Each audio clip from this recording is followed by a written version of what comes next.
Ayo bunuh!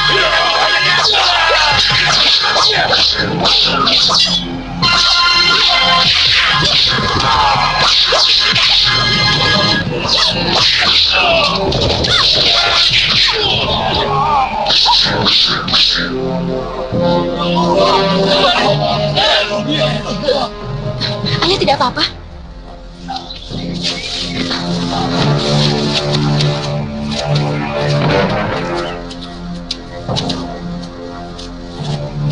Maafkan ayah mundur.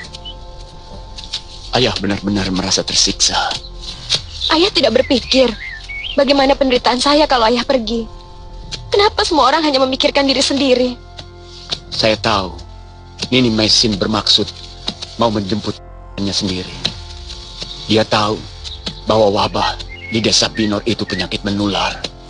Jangir dan juga Paman Wali Kadep bercerita, dan juga kamu, bahwa kalian disuruh menelan obat penangkal sebelum menolong orang. Tetapi ibumu tidak. Dia sengaja tidak mau meminum obat itu. Buat apa Biung melakukan itu? Kalau dia meninggal, maka dia tidak akan menolak permintaanmu untuk dikawinkan di hadapan pedanda. Karena siapapun tidak akan sudi hidup bersama dengan orang yang membuat dia menderita. Biung? Saya tidak sanggup, Ndu. Saya pun harus menjemput saya dengan terus berjalan menyiksa diri sampai ketersiksaan itu menyamai penderitaan ibumu.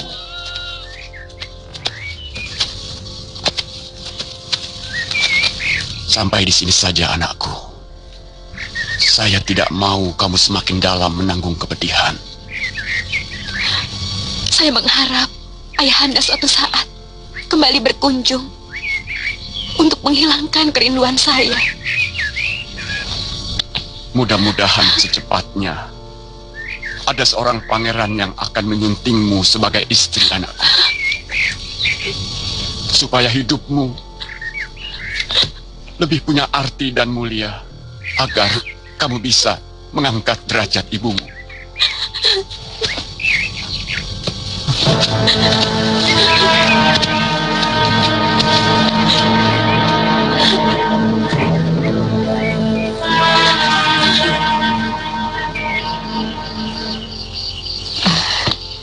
Ternyata Rake Pamintihan juga seorang tabib yang hebat.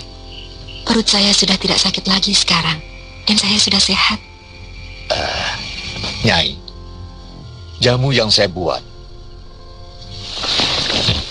pada dasarnya sama saja dengan obat yang dibuat tabib Wong Jin. Kami pernah saling tukar-menukar pengetahuan tentang meramu obat. Terus terang, saya semakin mencintai rakyat negeri ini.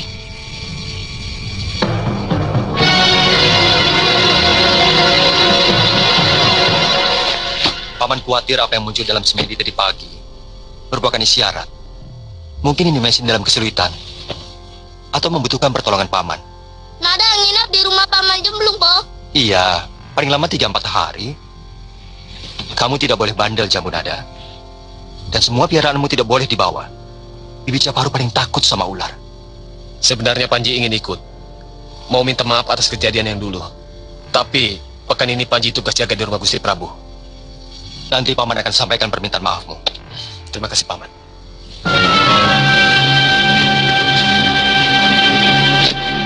Saya tahu bahwa tidak mungkin Dharma Putraku harus melakukannya sendiri.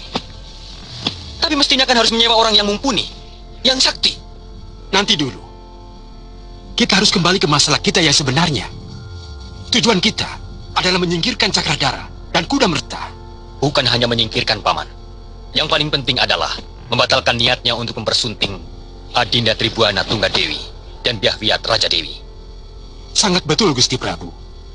Menurut Paman, tindakan kita yang gagal kemarin ada baiknya. Kita tidak perlu sampai... Tapi bagaimana kita membuat mereka tidak betah dan merasa bermusuhan dengan orang-orang Majapahit, sehingga mereka tidak mungkin lagi menjalin hubungan dengan kedua Gusti Putri. Bagaimana dengan Ibunda Gayatri dan Ibu Suri Tribuaneswari? Mereka berdua tampaknya sudah sangat menyetujui hubungan kedua adikku dengan mereka. Bahkan sudah sampai kepada orang tua mereka. Serahkan kepada paman, Gusti Prabu.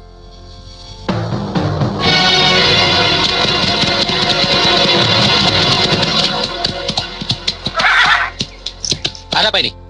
Kami mau menghadap Gusti Prameswari. Lelaki dilarang mengunjungi Kaputren. Larangan itu hanya untuk mengunjungi Kaputren para putri, bukan Kaputren Prameswari dan istri-istri mendiang Gusti Prabu Jayawardana. Baru kemarin kami berkunjung kemari. Maaf Pangeran, sekarang tidak boleh. Aneh. Saya sudah minta izin langsung kepada Manggala Bayangkari, pimpinan kalian. Kami bukan dari Bayangkari. Kami prajurit Dharmaputra. Siapa pimpinan kalian? Semua Dharmaputra. Gusti Halayuda sendiri yang memerintahkan kami menggantikan prajurit Bayangkari atas permintaan Gusti Prabu Jayanegara. Kami akan mengadukan perlakuan kalian pada Gusti Prameswari.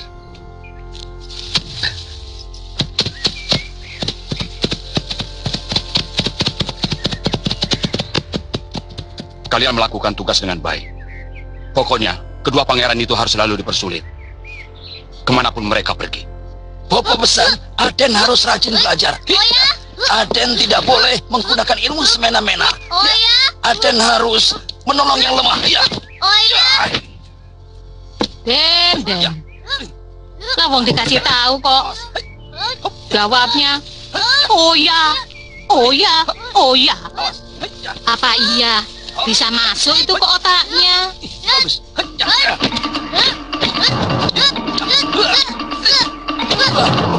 Nada harus rajin belajar. Nada tidak boleh menggunakan ilmu semena-mena. Nada harus menolong yang lemah. Ternyata masuk toh ke otaknya. Pancennya Aden.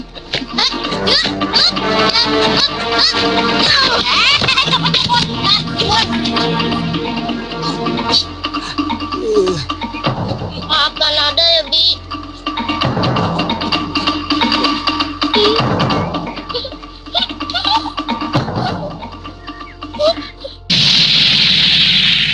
Saya melihat keadaan ini dalam semedi saya. Terus terang, semula saya menduga terjadi hal-hal yang tidak menyenangkan pada diri Nini karena pertanda yang datang dalam mimpi saya. Jadi, Kakang mengira saya sudah meninggal? Saya melihat Nini bersama Losisan melayang menuju langit. Kata Ayahanda Dwi Pangga, sebenarnya Biung memang menghendaki sendiri. Biung sengaja tidak meminum obat penawar penyakit menular itu. Terus terang, saya bingung sekali, Kakang. Karena Ayu terus mendesak saya untuk menikah dengan Kakang Dwi Pangga di depan pedanda. Kamu tidak mengatakan Kakang Dwi Pangga datang kemari, Ayu. Di mana dia sekarang? Sudah pergi lagi, Paman. Katanya mau menjemput akhir hidupnya dengan menanggung penderitaan yang sangat berat menera dirinya untuk menebus dosa-dosanya di masa lalu.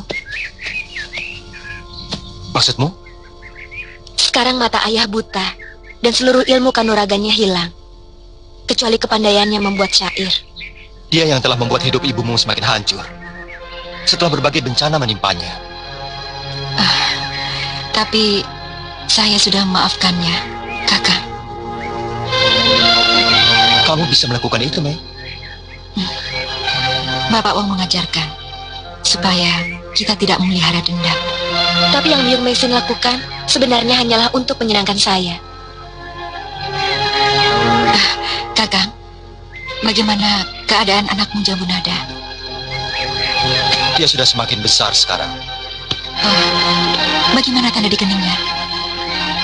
Sisip naga itu semakin tampan.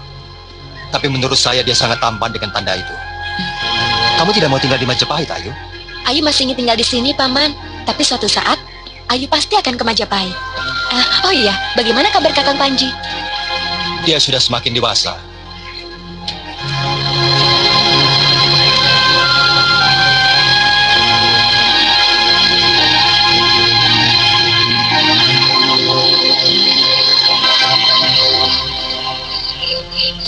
Belum tidur, Rasmi?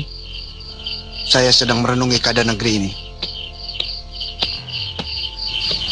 Kenapa? Semakin tak menentu. Terus terang saya bingung. Saat kita diangkat sebagai Dharma Putra oleh mendiang Gusti Prabu, Kertaraja Jayawardana, kita semua merasa bangga. Tapi sekarang, apa kita masih bangga sebagai Dharma Putra? Kalau tugasnya beralih menjadi pelindung ketidakbenaran, menjadi pencari perempuan untuk melampiaskan Baginda Prabu dengan cara yang... Saya pun merasakan hal yang sama juga. Saya sahabat Nurasmi. Tidak usah curiga. Antara kita tidak akan saling memata-matai, bukan? Semua ini berpangkal dari ulah Tuan Halayuda. Dia terkesan ingin menguasai Gusti Prabu sepenuhnya. Dan kita dijadikan alat. Sementara Patinambi dan seluruh petinggi kerajaan sudah mencap semua Dharma Putra sebagai kedibal Tuan Halayuda. Iya. Aku melihat semuanya membenci kita. Terutama Tuan Manggala Bayangkari. Dia yang paling tersinggung. Dia merasa pasukannya tersisih oleh kekuasaan para tanda yang dijadikan anak buah kita. Ini yang sangat kucemaskan. Kenapa? Kau takut, Darseni? Ini bukan masalah berani atau takut, Kuti. Tapi negeri ini sedang diambang perpecahan yang sangat menakutkan. Inikah pertanda awal rembulan akan segera kurangku. Kalian yakin dia bisa melakukannya? Hamba sudah mengajarinya, Gusti. Siapa namamu? Rendil, Gusti. Kamu tahu Balai Tamu Negara? Tahu, Gusti. Berikan surat Nyara Banyak. Berikan surat itu kepada Pangeran Cakradara atau Kuda Merta. Mengerti? Mengerti, Gusti. Berangkat sekarang. Berikan uang padanya.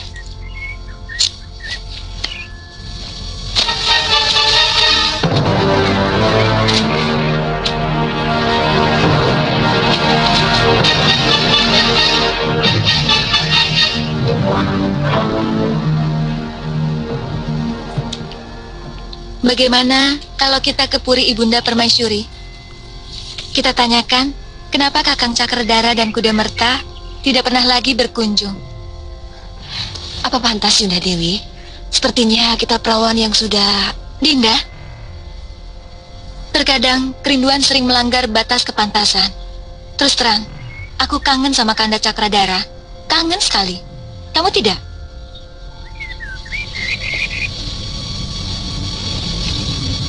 Kita pura-pura bertandang seperti biasa saja. Kalau ada berita tentang Kanda Cakradara atau Kuda Merta, pasti beliau akan bicara. Aku nurut saja apa kata Yunda.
Maaf, Pangeran. Ada Dayang ingin bertemu. Terima kasih, Paman.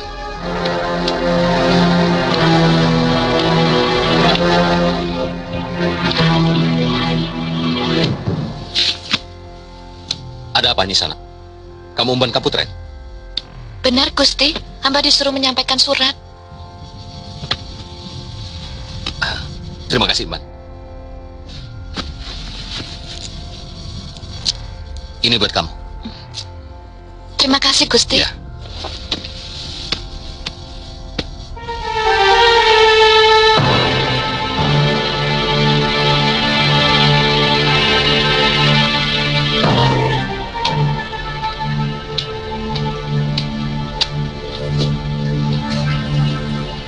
Surat dari siapa, Cakradara? Dari Dinda Dewi.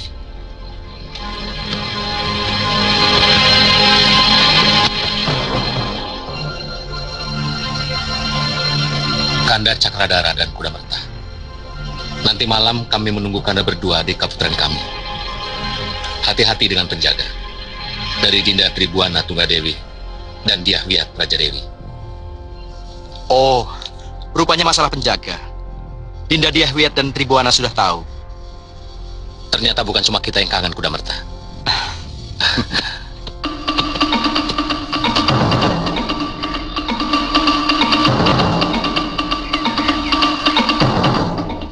Perempuan itu, Gusti. Jangan tinggalkan bekas apapun. Baik, Gusti.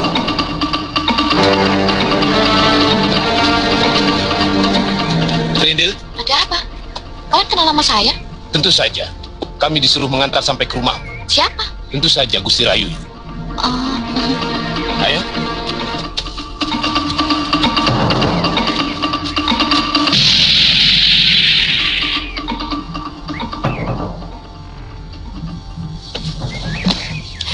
Bunda sendiri heran.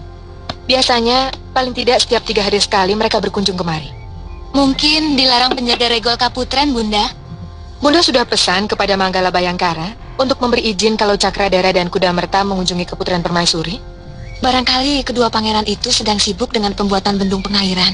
Atau mungkin mereka tidak pernah kangen kepada kami. Tidak elok seorang dara menampakkan kekangenannya.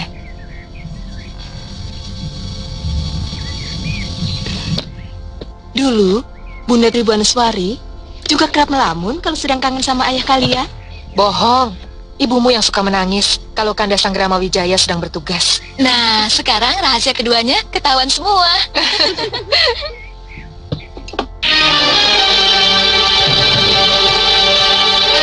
Ayo. Jangan. Ayo. Mau diapakan saya? Salah apa saya, Tuan? Lepaskan. Kangka, jangan terlalu kasar terhadap wanita. Tolong saya, Den.